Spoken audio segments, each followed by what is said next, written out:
Hi, I'm Dr. Ken Berry, a family physician, and in this short video, let's discuss 9 American Diabetes Association approved foods and why diabetics should avoid them at all costs. Now, you would think, being on the outside looking in, that the American Diabetes Association should be an advocate for diabetics. If you're a type 2 diabetic, they should be very interested in reversing your type 2 diabetes, if not at least improving it. And if you're a type 1 diabetic, then they should definitely be interested in lowering your A1C and improving your type 1 diabetes. They should be very interested in decreasing your risk and rate of complications. They should be supremely interested in lowering your hemoglobin A1C. They should be very interested in decreasing your degree of metabolic syndrome. They should also, when they're giving recipes and food ideas, they should be very interested in telling you only about foods that contain healthy ingredients. They should be giving you real portion sizes, not portion sizes that wouldn't satisfy an 18-month-old child.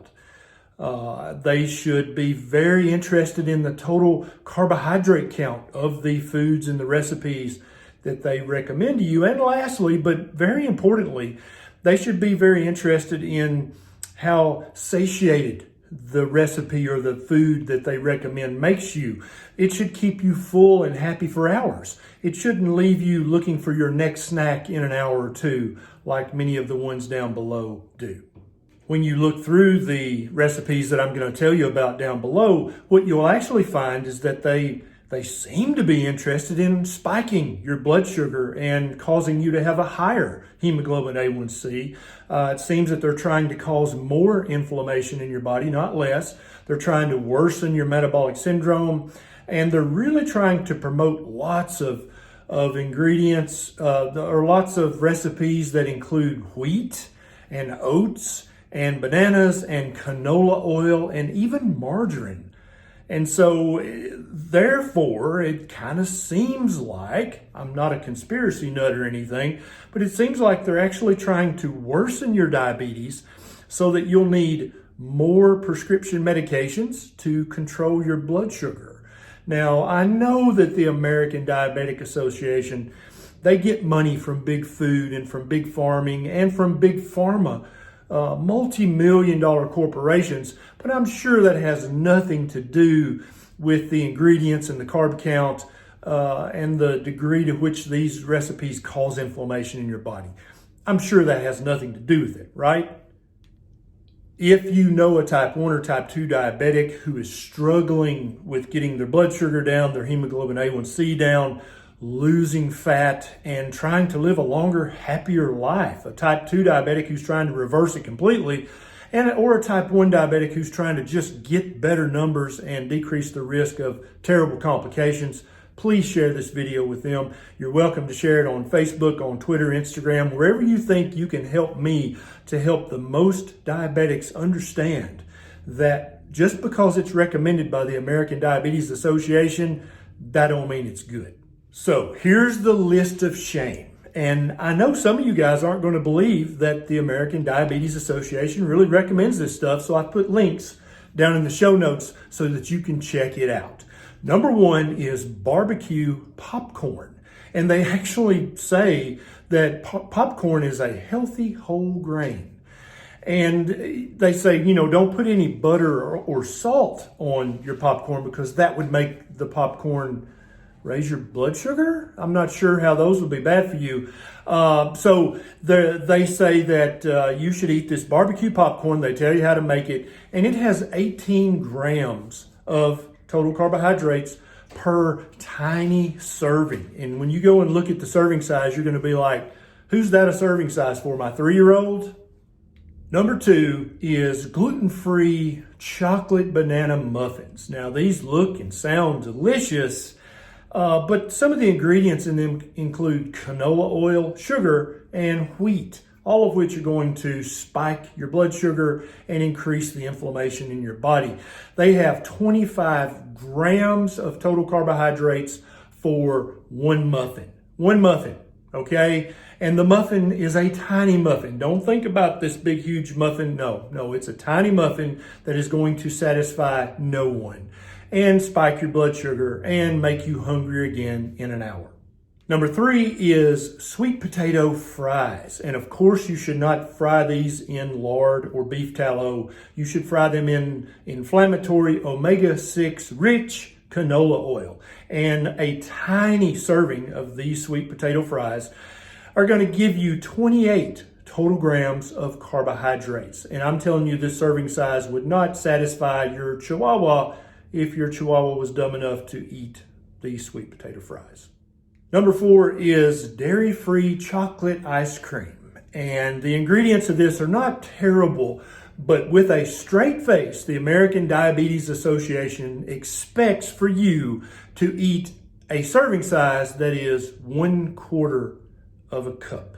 Now, who do you know that eats 1/4 cup of ice cream? A 2-year-old child would want to eat more than a 1/4 cup. So basically, this is a ruse. They're not helping you in any way. They're basically saying, oh, eat some chocolate ice cream, but it's only diabetic friendly if you eat a 1/4 cup. Thanks. Number 5 is their Good Morning Power Parfait. And it's even worse than the chocolate ice cream.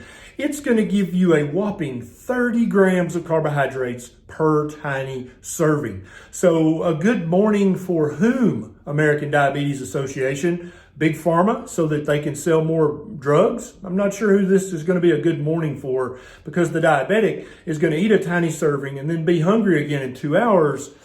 Didn't really help the diabetic, did it? Number 6 is their wonderful sounding summer fruit smoothie.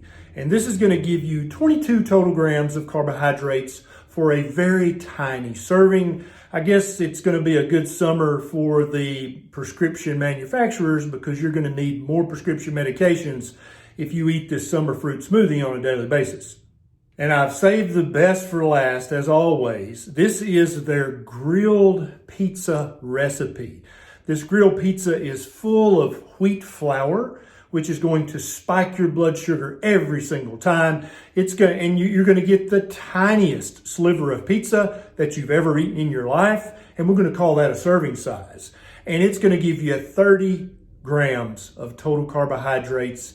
And literally, it is a bite of pizza. That's what the serving size amounts to. So the American Diabetes Association is not really helping a diabetic to be healthier in any way by giving them these misleading recipes. I'm not sure who they think they're helping. These 7 foods that the American Diabetes Association advocates on their website will never help a type 2 diabetic reverse their type 2 diabetes. These foods will never help a type 1 diabetic to lower their A1C and their risk of terrible complications. These diabetic recipes will never help you lose fat. All they're going to do is help you have a higher blood sugar, be hungry more often, and wind up needing more prescription medications in order to try to control your blood sugar. If you would like to actually reverse your type 2 diabetes or improve your A1C as a type 1 diabetic and reduce your risk of devastating complications, please click on my Keto 101 playlist. It's going to pop up here at the end of the video, and watch those videos. Those videos are full of delicious, satiating foods that you can eat as much as you want, and they won't spike your blood sugar whatsoever. Now, I don't want you to take my word for this, and I also definitely don't want you to take the American Diabetes Association's highly prestigious word for this. I want you to check everything I say and everything they say with your glucometer. After you've eaten one of these recipes, if you still believe them, wait an hour and check your blood sugar. Then you'll never eat that food again. Hopefully you've got a continuous glucose monitor or a CGM that goes here that gives you a reading of your blood sugar every 5 minutes, because that's going to be the truth. That's going to tell you immediately, is Dr. Berry right, or is the American Diabetes Association right? Because you should only eat foods that don't spike your blood sugar in any worrisome way. I'm sorry I got a little snarky in this video. I hope I didn't offend anyone except maybe the ADA. I don't really mind if I offend them because they're hurting diabetics. If you enjoy videos like this, please take a second and click that subscribe button right down below this video and the little bell button right beside it so that every time I have a bright idea or a snarky opinion, you'll get a notification. You'll be one of the very first to know. If my videos have helped you to improve your diabetes in some small way, please click on my Patreon link. It's down in the show notes. It's a super quick sign up and you can throw a buck or two my way since I'm not sponsored by Big Farming or Big Food or Big Pharma to help me have more time and more resources to make videos just like this. I'm Dr. Barry. I'll see you next time.